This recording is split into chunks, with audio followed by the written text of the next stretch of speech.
Games Ponies Shouldn't Play, Chapter 3, Winter 01. She couldn't have figured out my plan already, Trixie thought, as the others broke off from the table and spread out to talk with each other.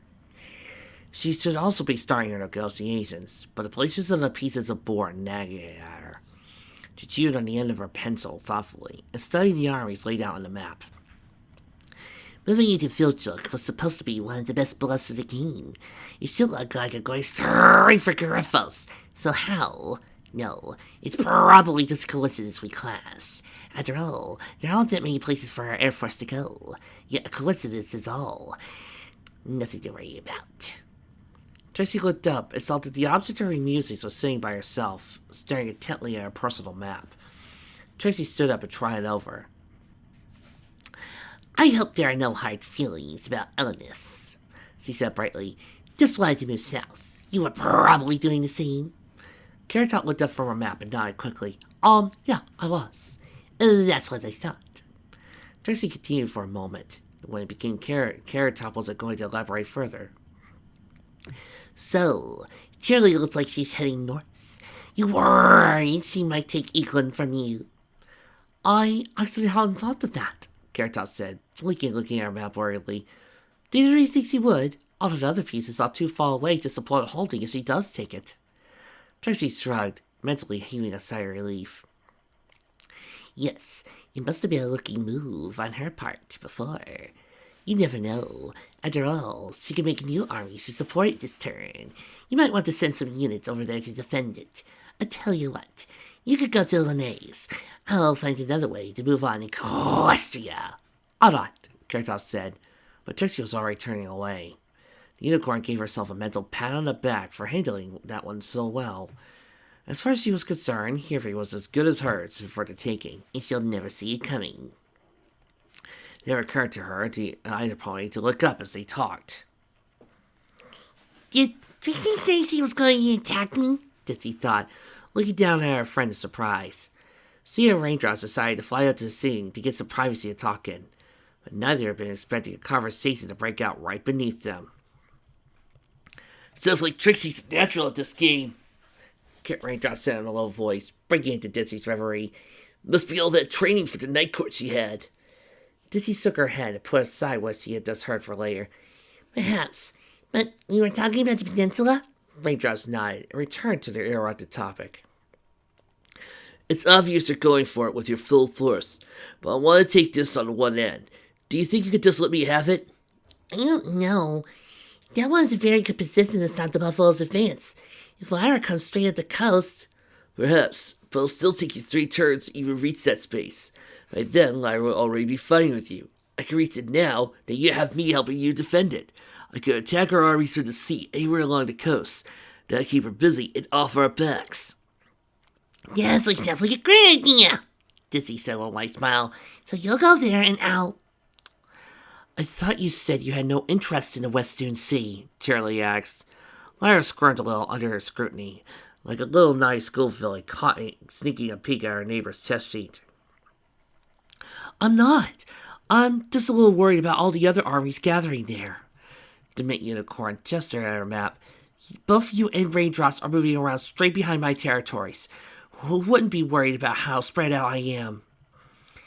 I don't think you're defenseless as you make it sound, Charlie said under her breath, and then sighed. Doesn't really matter anyway. The two of you have 2 units around the spot, and I've only got 1. I don't want to beat. I'll have to go somewhere else. No! Lyra said hurriedly, scanning the map quickly. I have to keep her focused away from Pete. How about I support your move into the WES? With the 2 of you over there, I could never hold it, but you would do that for me? Well, of course, Lyra said, pulling out her card and skimming the rules on actions. And there's nothing against it in the rules.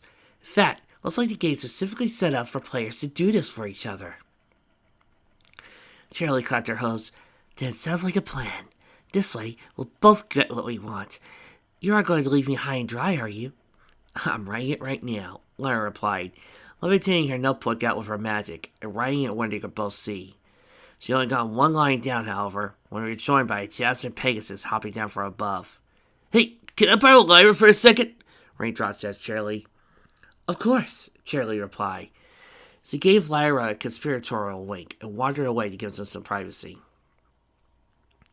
This is about the Western Sea? Lyra guessed. Well, yeah, Raindrop said, crossing her arms.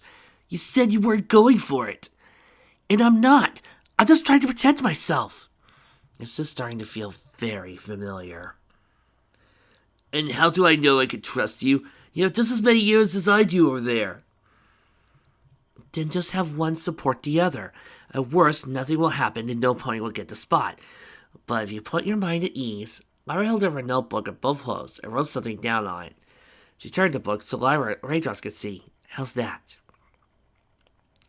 Raindrops frowned at what was written and slowly nodded. All right, but you have to promise not to change it.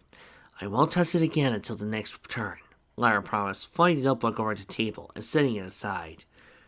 Raindrops held out a breath she had been holding in. Thanks. Sorry for putting you on the spot like that. It's all right, Lyra said, trying to put her base face on it.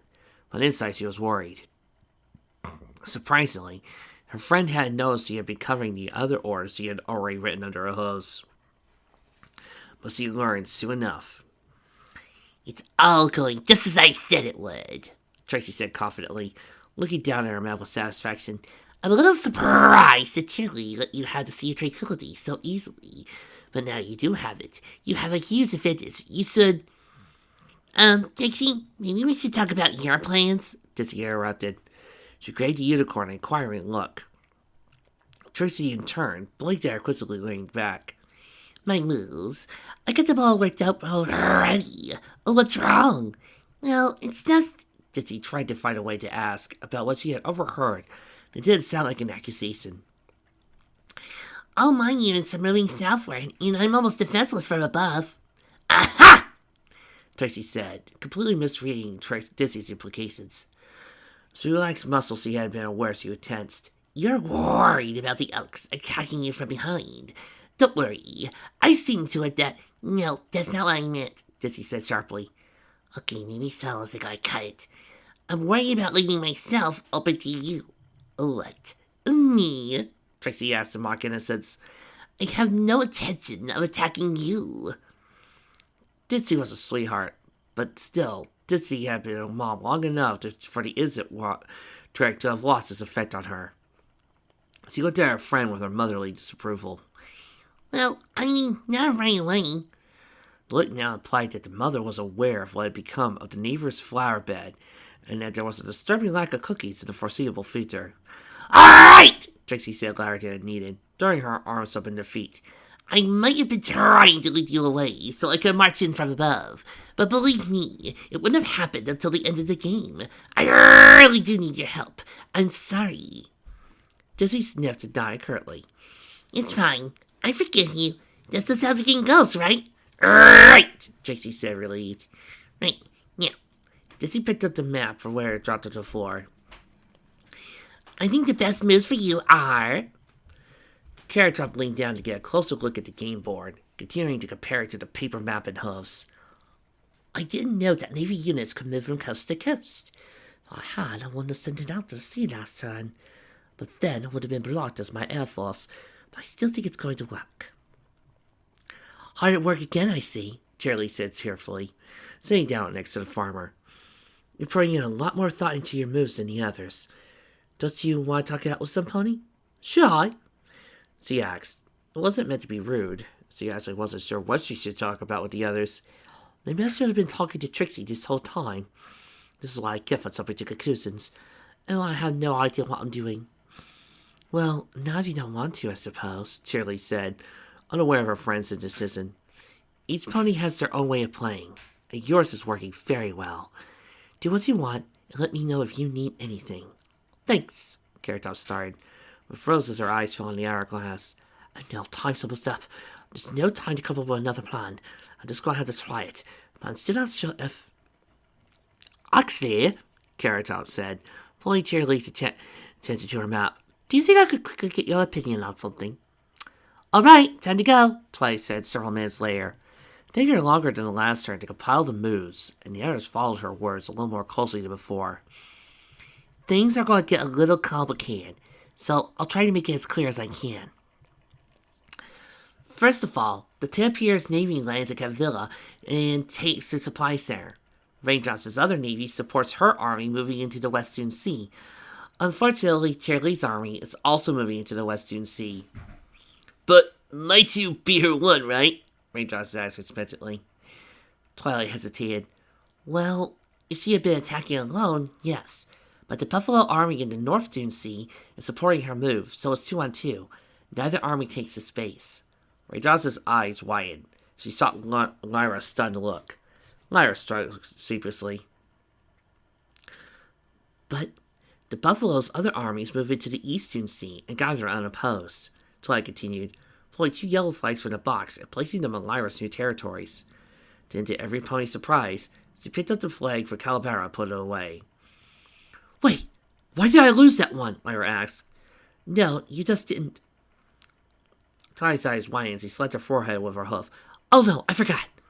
What is it? Trixie asked concerned. Twilight sighed. I forgot that this is your first time playing this game, so you probably didn't know you can only play if you hold it during the winter turns, not the summer ones.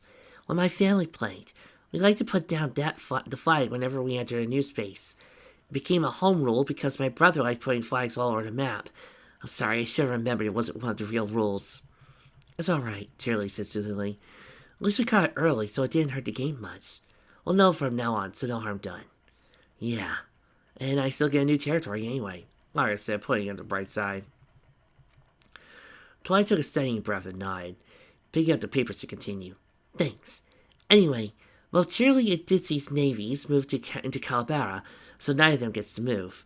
But the Camel's army does take Patrick safely, so you get one new territory. The Pony army takes Semtal, and their air force moves to Canada. Trixie's navy moves into the Griffin Sea, and her air force takes Hippotania, unfortunately leaving Conza to do so. Trixie smiled in understanding as her flag was removed from the secretary to be placed on the list. But her other air force moved into Hivery and was stopped by the Elks Air Force. Trixie's smile slipped. You mean Harritok didn't move it? She asked. Well, she couldn't quite believe the inevitable answer.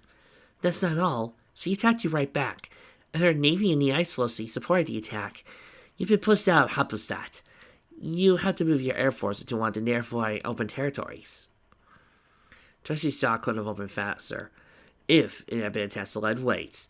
That's not right! The Ice Flow Sea doesn't border Happelstadt. That move is illegal! But, Carrot Top said hesitantly, I looked really, really close, and I think it does.